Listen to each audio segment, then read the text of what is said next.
ദൈവത്തിൻ്റെ അതിപരിശുദ്ധ നാമം വാഴ്ത്തപ്പെടുമാറാകട്ടെ. ഇന്ന് രാത്രി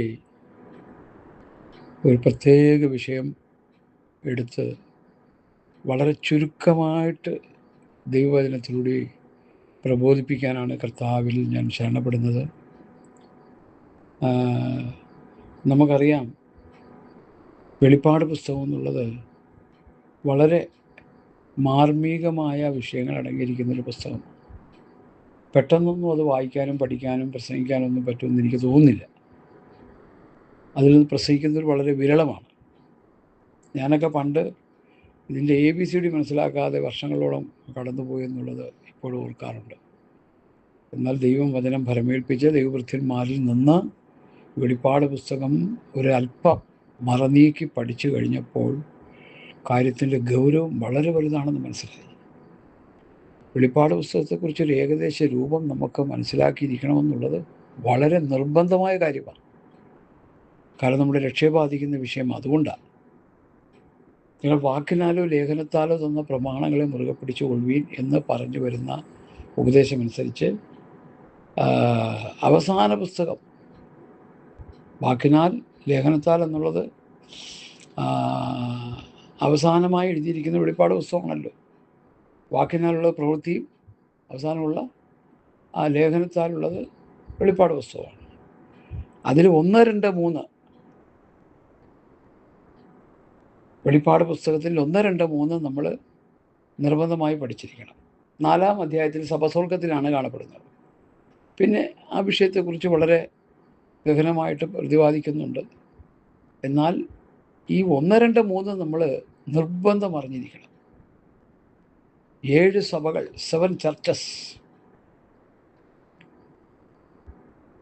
7 സഭകളെക്കുറിച്ച് പറയുന്ന പ്രധാനപ്പെട്ട പഠനം നമ്മൾ നന്നായി മനസ്സിലാക്കിയില്ലെങ്കിൽ നമ്മൾ വളരെ തെറ്റിപ്പോകും എന്ന് ഞാൻ ചിന്തിക്കുക.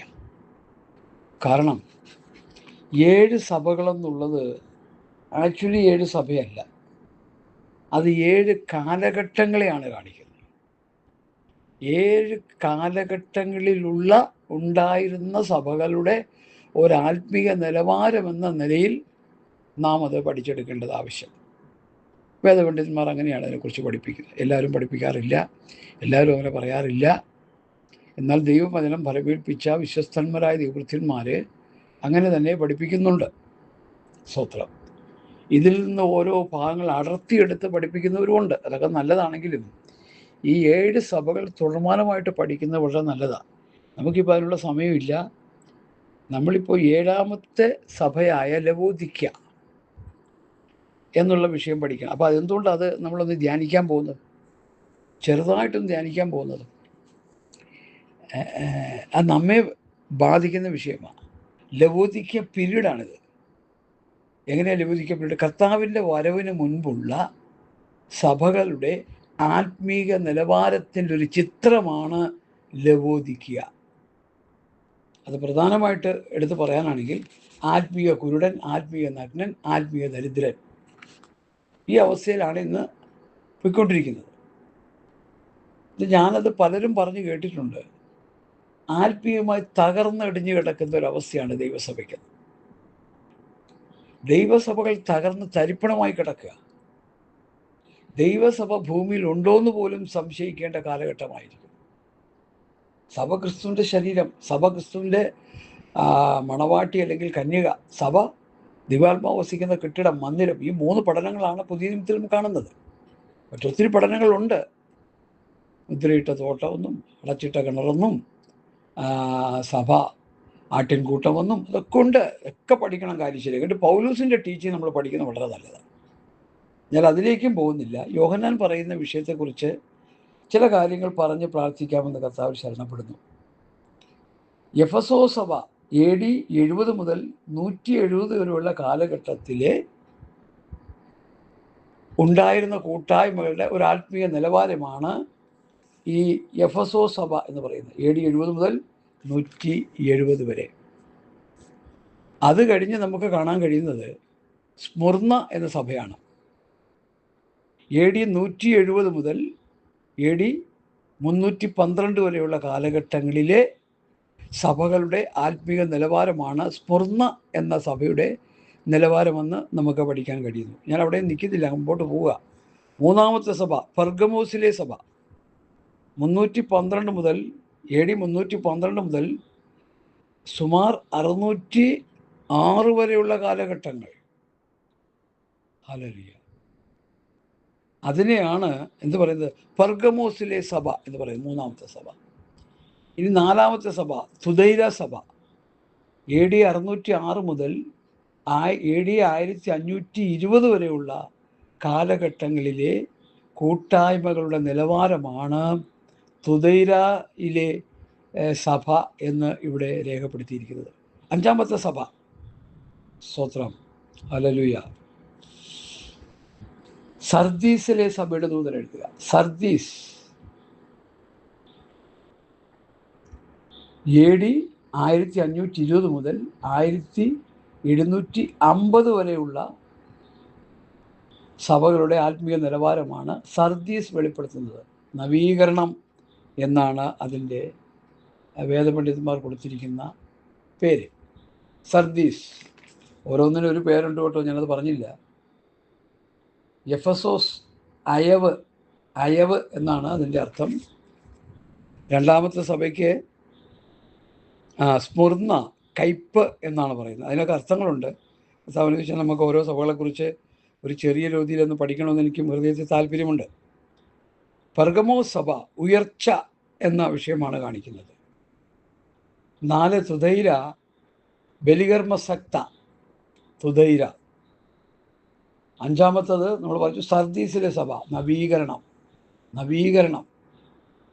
സർദീസിലെ സഭയുടെ കാലഘട്ടം 1520 മുതൽ 1750 വരെയുള്ള കാലഘട്ടം. അടുത്ത ആറാമത്തെ സഭയെക്കുറിച്ച് പറയുന്നത്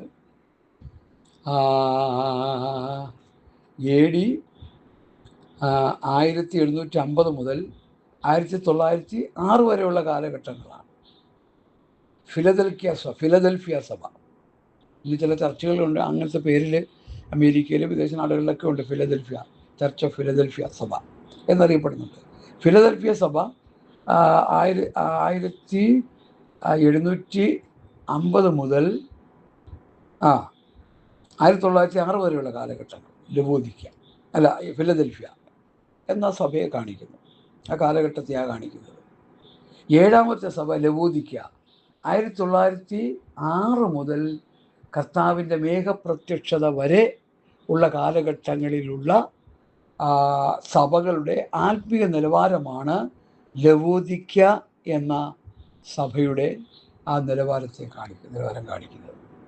ഇത് ഞാനീ പറയുന്നത് വേദപണ്ഡിതന്മാരുടെ ഒരു അഭിപ്രായവും അല്ലെങ്കിൽ അവരുടെ കാൽക്കുലേഷനുമാണ്. ഇതിനെ വിമർശിക്കുന്നവരുണ്ട്, ഇത് അംഗീകരിക്കുന്നവരുണ്ട്. എന്നാൽ എനിക്ക് കിട്ടിയ പഠനം ഞാൻ നിങ്ങൾക്ക് അങ്ങനെ തന്നെ പകർന്നു തരികയാണ്.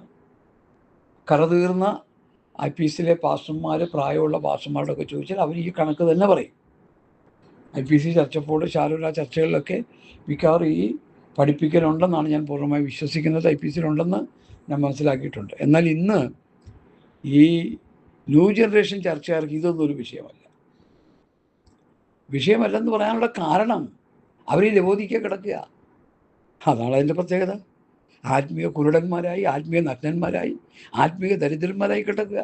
ആത്മീകമായി, ഭൗതികമായി ഇട്ടുകൂടാനുള്ള സ്വത്തുണ്ട്.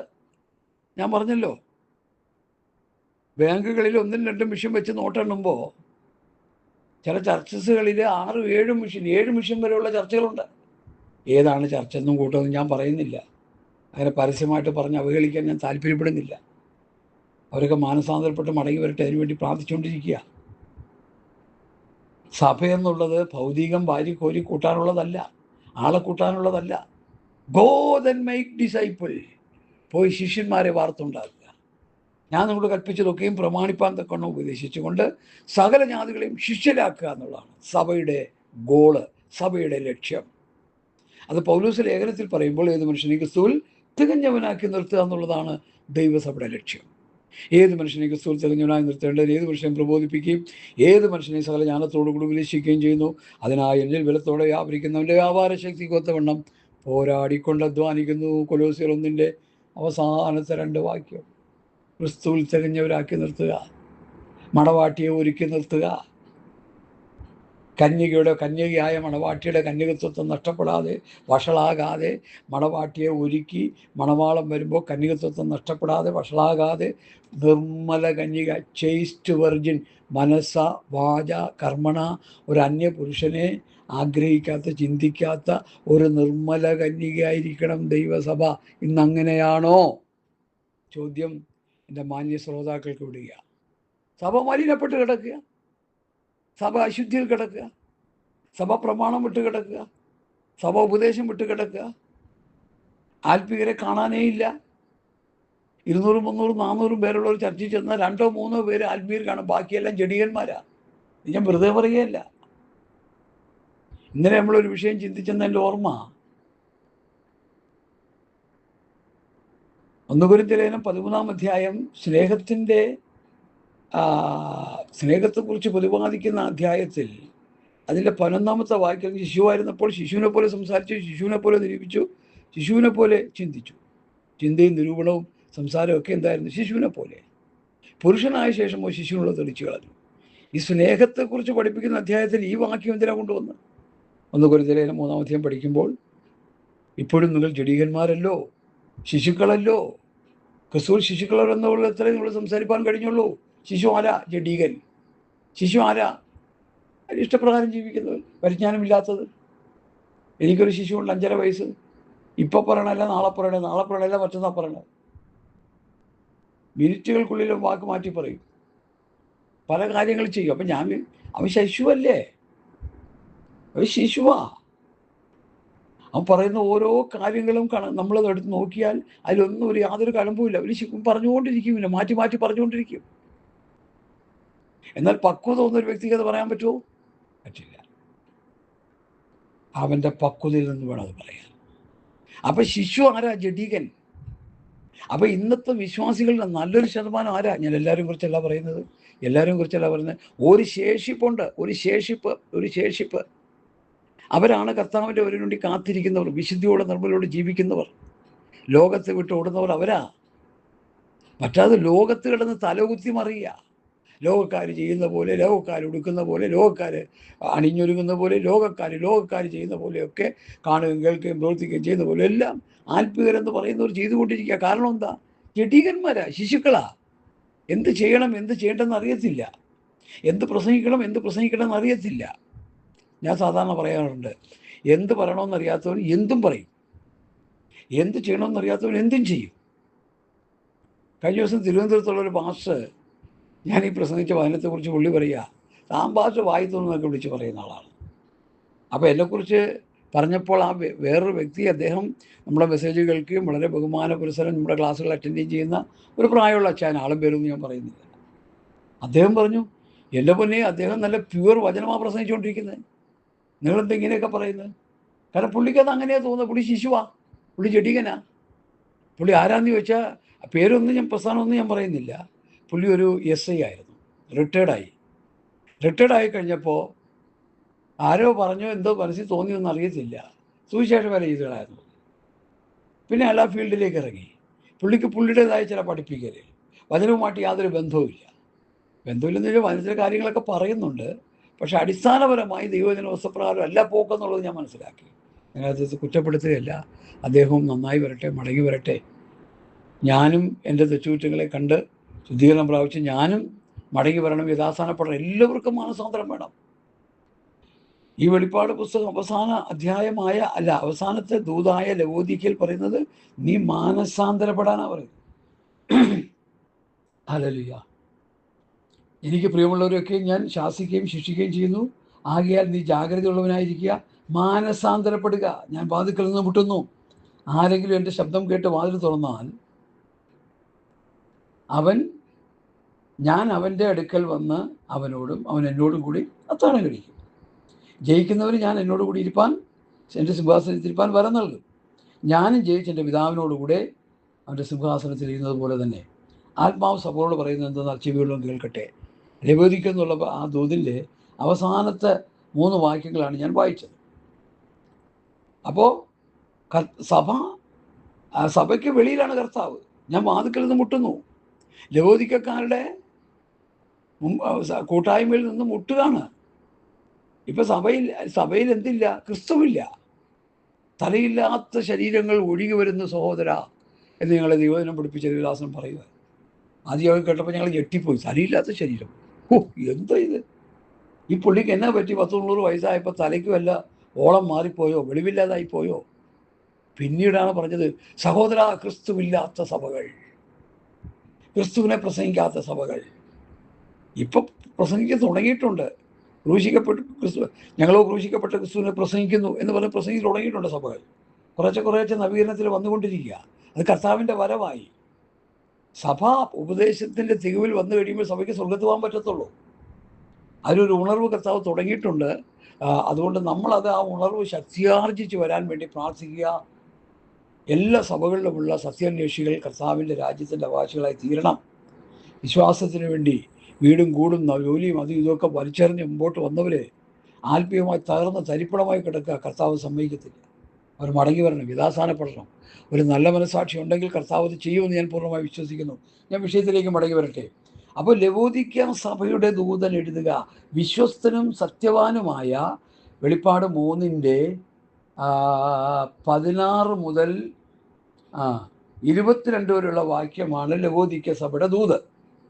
വിശ്വസ്തനും സത്യവാനുമായ സാക്ഷിയായി ദൈവസൃഷ്ടിയുടെ ആരംഭമായ ആമേൻ എന്നുള്ളവൻ അരുളി ചെയ്യുന്നത്, ഞാൻ നിന്റെ പ്രവൃത്തി അറിയുന്നു. നീ ശീതവാനുമല്ല ഉഷ്ണവാനുമല്ല. ശീതവാനോ ഉഷ്ണവാനോ ആയിരുന്നെങ്കിൽ കൊള്ളായിരുന്നു. ശ്രദ്ധിക്കണേ,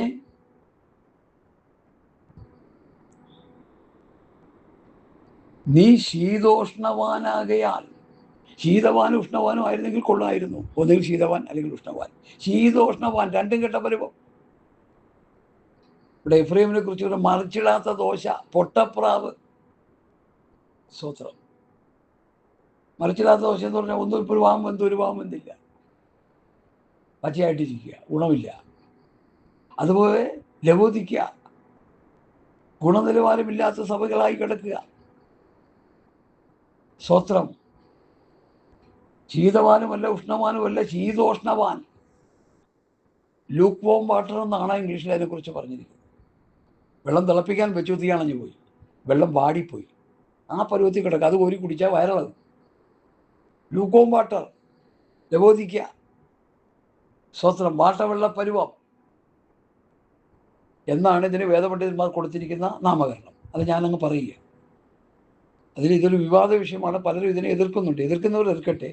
എനിക്ക് കിട്ടിയ വചന വെളിപ്പാട് ഞാൻ എൻ്റെ വാത്സല്യ ദൈവമക്കൾക്ക്, ദൈവസഭയ്ക്ക് ഞാൻ പകർന്നു തരിക.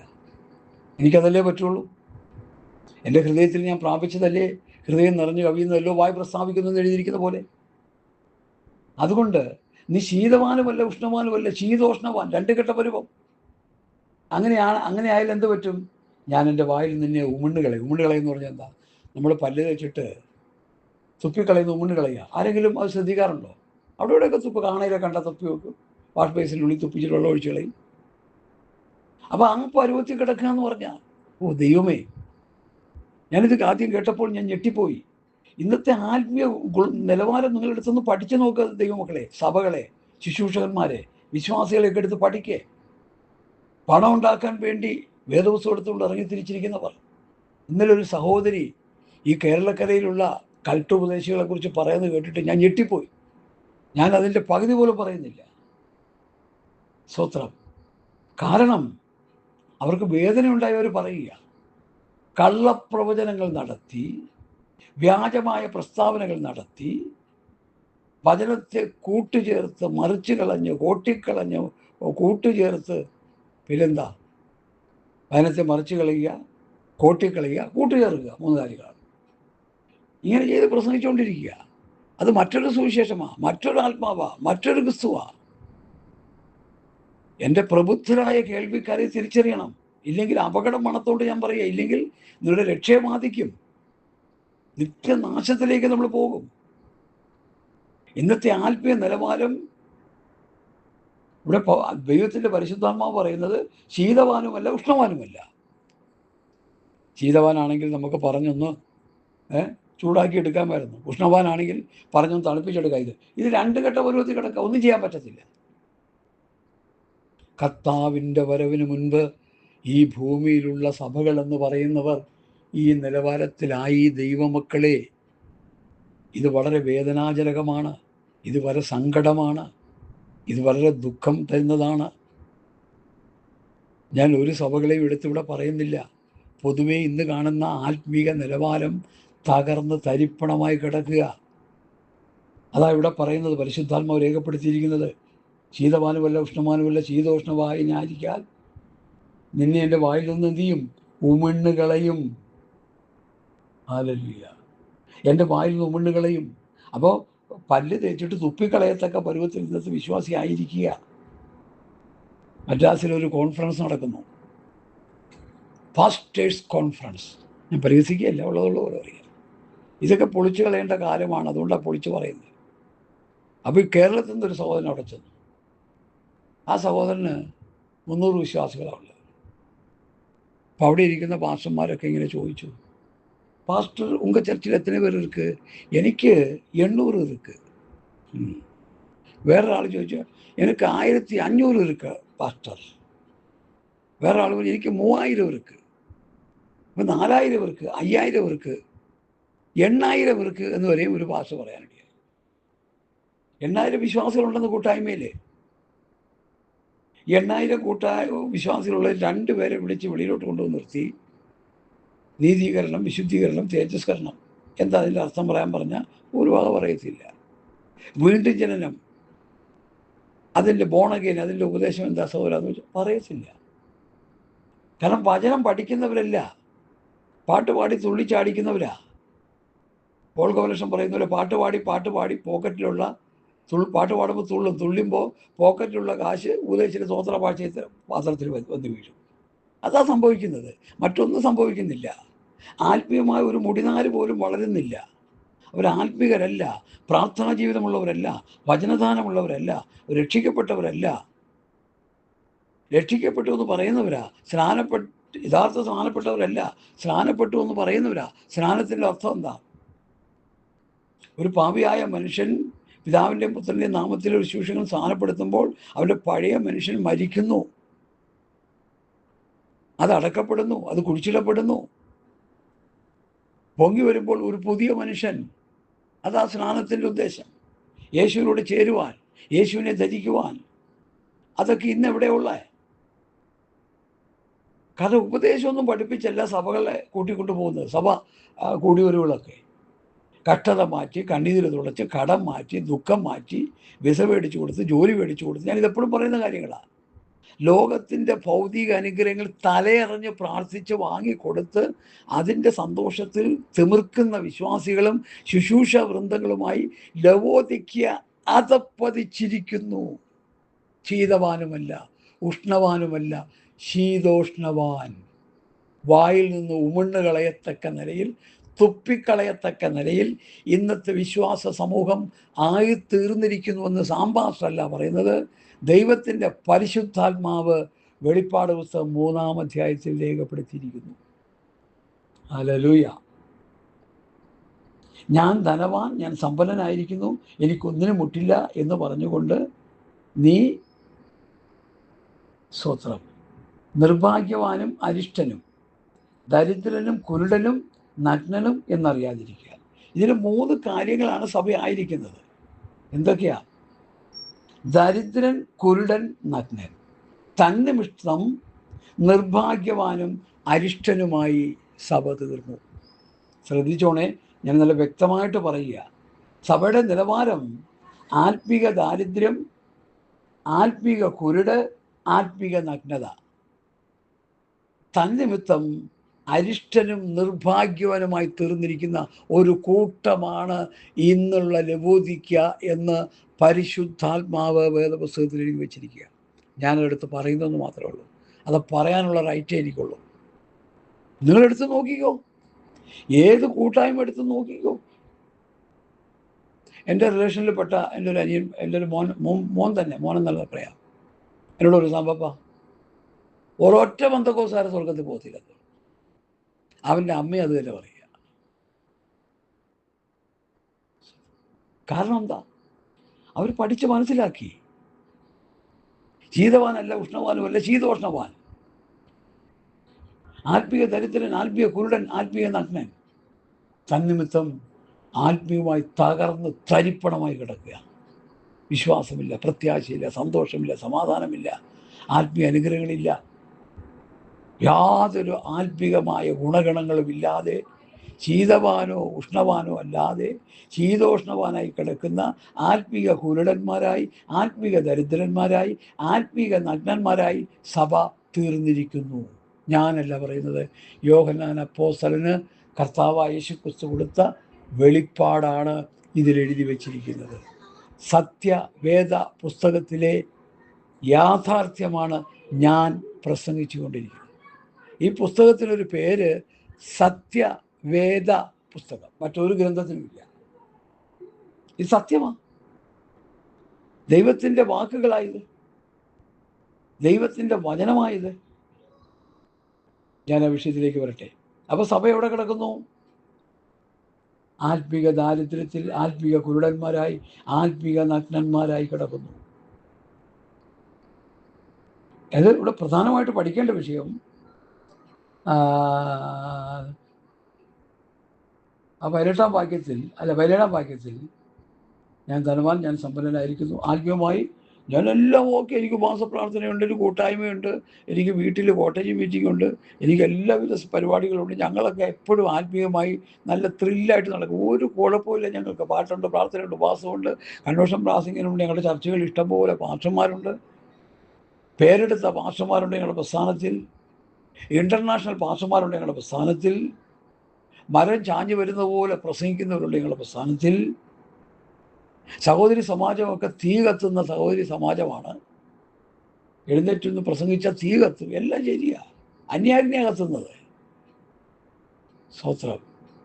ഇത് പല കൂട്ടായ്മകളും അന്യാഗ്നി കത്തുക. ലേവ്യ പുസ്തകം 10-ാം അധ്യായത്തിൽ നാദാബും അബീഹൂബും അന്യാഗ്നി കത്തിച്ചു. തങ്ങളോട് കൽപ്പിച്ചതല്ലാത്ത എന്ത് ചെയ്തു? ശുശ്രൂഷ അവർ ചെയ്തു. ഞാനത് വേണമെങ്കിൽ ഒന്ന് വായിച്ച് കേൾപ്പിക്കാം. സഹോദരങ്ങളെ, നമ്മളെല്ലാവരും അത് പഠിച്ചിരിക്കണം. ഞാൻ നേരത്തെ അത് പല പ്രാവശ്യം ഞാൻ പറഞ്ഞിട്ടുണ്ട്. വെളിപ്പാട് പുസ്തകം ലേവ്യ പുസ്തകം 10-ാം അധ്യായത്തിലെ ആ വിഷയം ഞാൻ നിങ്ങളെ പറഞ്ഞു കേൾപ്പിക്കാം. അനന്തരം അഹരോൻ്റെ പുത്രന്മാരായ നാദാബും അബീഹൂബും ഓരോ ധൂപ കലശം എടുത്ത് അതിൽ തീയിട്ട് അതിന്മേൽ ധൂപവർഗമിട്ട് അങ്ങനെ തങ്ങളോട് കൽപ്പിച്ചതല്ലാത്ത അന്യാഗ്നി യഹോവയുടെ സന്നിധിയിൽ കൊണ്ടുവന്നു. ശ്രദ്ധിക്കുക ദൈവമക്കളെ, തങ്ങളോട് കൽപ്പിച്ചതല്ലാത്ത അന്യാഗ്നി കൊണ്ടുവന്നു. തന്നിമിത്തം എന്ത് സംഭവിച്ചു? ഉടനെ യഹോവയുടെ സന്നിധിയിൽ നിന്ന് തീ പുറപ്പെട്ട് അവരെ ദഹിപ്പിച്ചു കളഞ്ഞു. അഹരോൻ, മോശയുടെ കൂടെ പ്രധാന പാസ്റ്ററായ അഹരോൻ പാസ്റ്ററിൻ്റെ കൊച്ചുമക്കളായ കൊച്ചു പാസ്റ്റർമാർ, കുട്ടി പാസ്റ്റർമാർ, ന്യൂ ജനറേഷൻ പാസ്റ്റർമാരെ ആയിട്ട് ഞാൻ അവരെ ചിത്രീകരിച്ച് പ്രസംഗിക്കാറുണ്ട്. മുഴുവൻ അന്യാഗ്നി കത്തിക്കുക. ദൈവത്തിൻ്റെ അഗ്നിയുമുണ്ട്, അന്യാഗ്നിയുമുണ്ട്, സൂക്ഷിച്ചോണം. ദൈവത്തിൻ്റെ വചനമുണ്ട്, സാത്താൻ്റെ വചനങ്ങളുമുണ്ട്. അപ്പോസ്തലന്മാർ പറയുന്ന വചനത്തിൻ്റെ വ്യവസ്ഥ തെറ്റിച്ച് കളയുമ്പോൾ അത് മറ്റൊരു സുവിശേഷം, അതിൻ്റെ പിന്നിൽ മറ്റൊരു ആത്മാവ്, അവർ പ്രസൻറ്റ് ചെയ്യുന്നത് മറ്റൊരു ക്രിസ്തുവിനെ. സൂക്ഷിക്കണം. Be careful. ജാഗ്രത. അടിപടലം നമ്മളെ തകർത്ത് കളയും സാത്താൻ. ഒരു മുന്നറിയിപ്പാണ് ഈ മെസ്സേജ്. ലേവ്യ 16 എന്താ പറയുന്നത്? അഹരോൻ്റെ 2 പുത്രന്മാർ യഹോവയുടെ സന്നിധിയിൽ അടുത്ത് ചെന്നിട്ട് മരിച്ചുപോയ ശേഷം യഹോവ മോശയോട് അരുളി ചെയ്തത് എന്തെന്നാൽ, കൃപാസനത്തിന്മീതെ മേഘത്തിൽ ഞാൻ വെളിപ്പെടുന്നത് കൊണ്ട് നിന്റെ സഹോദരനായ അഹരോൻ മരിക്കാതിരിക്കേണ്ടതിന് വിശുദ്ധ മന്ദിരത്തിൽ തിരശ്ശീലയ്ക്കകത്തേക്ക് പെട്ടകത്തിലുള്ള കൃപാസനത്തിന് മുൻപിൽ എല്ലാ സമയത്തും വരരുത് എന്നവനോട് പറയണം. മക്കൾ മരിച്ചുപോയി, പൊന്നോമന പുത്രന്മാരായ 2 കുഞ്ഞുങ്ങൾ പോയി. ഇനി പാസ്റ്റർ അഹരോൻ്റെ മേലും ദൈവത്തിൻ്റെ ശിക്ഷ വരാതിരിക്കാൻ ഒരു മുന്നറിയിപ്പ് മോശ മുഖാന്തരം അഹരോന് കൊടുക്കുക.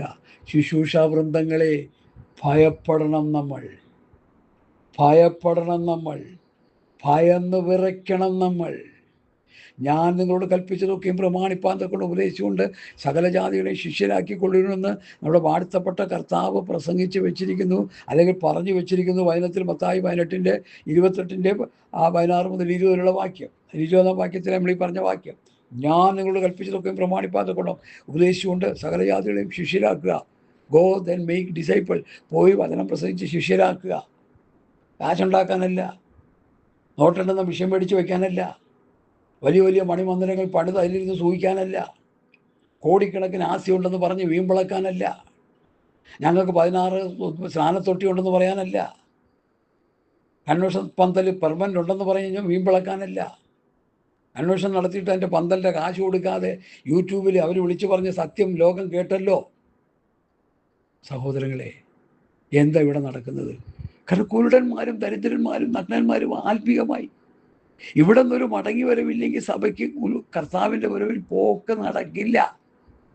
ഈ പറഞ്ഞുകൊണ്ടിരിക്കുന്ന സാമ്പാഷാണെങ്കിൽ എൻ്റെ ഗതി അത് തന്നെ. ഞാനതാ ഭയപ്പെടുന്നത്. എല്ലാവരുടെ പ്രസംഗം കേട്ടോണ്ടിരിക്കുക. എന്ത് പറയണമെന്നറിയാത്തതിന് എന്തും പറയും, എന്ത് ചെയ്യണമെന്നറിയാത്തതിന് എന്ത് ചെയ്യുന്ന പോലെ ശുശ്രൂഷകൾ പൊയ്ക്കൊണ്ടിരിക്കുക. അപ്പോസ്തലന്മാർ പറഞ്ഞു വെച്ച ഉപദേശത്തിൻ്റെ വരവണ്ണം തെറ്റിക്കാൻ ദൈവം ആരെയും അനുവദിച്ചിട്ടില്ല. ഞങ്ങൾ നിങ്ങളോട് അറിയിച്ചതിന് വിരുദ്ധമായി ഞങ്ങളാകട്ടെ സ്വർഗ്ഗത്തിന് ദൂതനാകട്ടെ എന്നുള്ള സുവിശേഷം അറിയിച്ചാൽ ശപിക്കപ്പെട്ടവൻ. അവർ പറഞ്ഞു വെച്ച വ്യവസ്ഥ വിട്ട് ആർക്കും പറയാൻ ദൈവം അനുവാദം തന്നിട്ടില്ല, ഇനി തരയുമില്ല. അതുകൊണ്ട് എന്നെ കേൾക്കുന്ന വാത്സല്യ ദൈവമക്കളെ,